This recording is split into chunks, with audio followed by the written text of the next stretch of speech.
Well, you see varying qualities of systems, of course, but well done ones, you don't see too many problems. The traditional approach works reasonably well and is very reliable, but that's not to say that there are not some advantages to be reaped from them.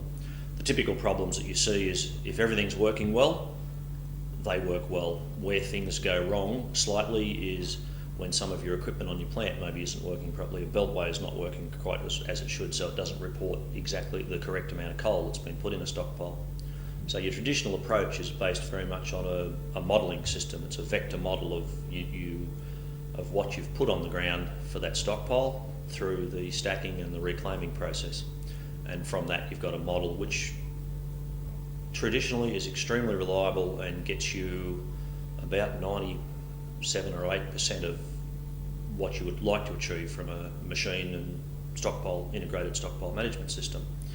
That's not to say there's not a couple of extra percent that you can get out to deal with some of those abnormal conditions like the ones I just mentioned, or severe rain events where the stockpile slumps slightly and it's not quite exactly where you put it because nature has intervened and moved it around a little bit.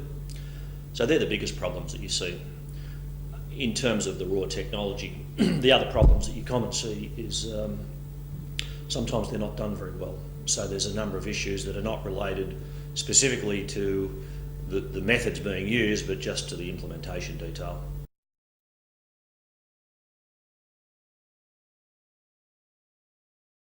Well, it's something that we've been doing quite a bit of work on in recent times, and I think you could probably talk about it as our next generation of systems that we will deploy. It's the systems that we are working on right now. It's the research areas that we're delving in. And what we've decided is the best way forward is we don't want to throw the baby out with the bathwater. The traditional systems are very good, very reliable, and they require absolutely no additional equipment on the machine whatsoever other than what's required to make it actually operate as a machine. So what we're looking at doing is adding to that an additional layer which simply addresses some of those minor shortcomings, but should that additional layer not be available because it's been damaged, broken or out for repair, you still fall back to your traditional system, which gets you 97 to 98% of all of your benefits. So what we're looking at there is augmenting the vector model, that's the traditional vector model, with scanned information, so that, which is real-time scanned information.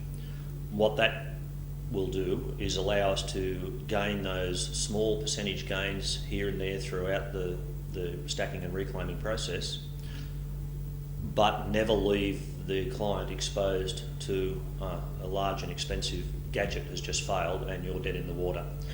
So what we want to do is get the best of both worlds, this traditional system which is extremely reliable, and then supplement that or augment that with the additional scan data so that we end up with the best of both worlds.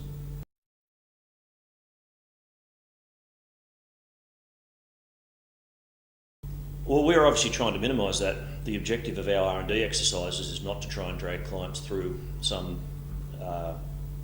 vague process with nebulous potential returns. We wish our R&D efforts are aimed at saying, do this, you will get that. So the process we would take them through will when we're ready, be more of a traditional engineering approach rather than R&D approach. The R&D belongs in our court. By the time we're knocking on clients' doors with a solution in a box, it will be a solution in a box. So it'll be more the traditional, this is where we'd mount them, this is what we need to do, this will be the cost and this will be the benefit.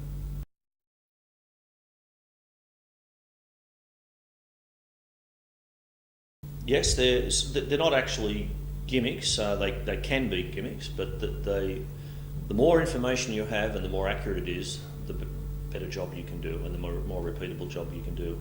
All of those things you've just mentioned there give you, for example, in the case of a GPS, slightly more accurate information than you previously had. That does allow you to address a couple of issues without going into enormous detail. They're the sorts of issues that probably wouldn't affect a mine site that much, but would affect a port where they're quite passionate about not mixing customer A's product up with customer B and so on. But they all have some advantages. The we've taken a very generic approach to this because we've evaluated numerous scanning technologies, and it's a field where the sensing technologies is changing very rapidly, and our approaches have been based around evaluating them, and some of them are better than others at the moment. But the one thing we're sure of is they're all going to get dramatically better in the next several years.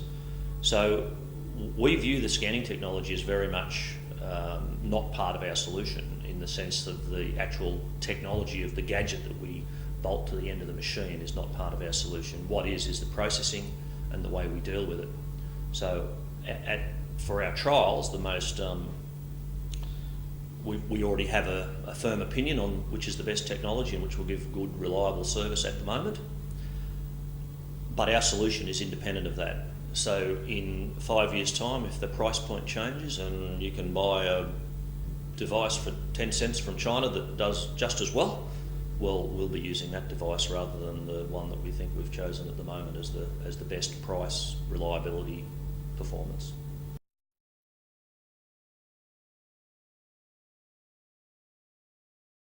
We continually seem to get interest from all sorts of people about improving their automation levels and improving their stockpile management systems. One of the difficulties with that is that they've quite often already got a lot of investment in their plant and their infrastructure.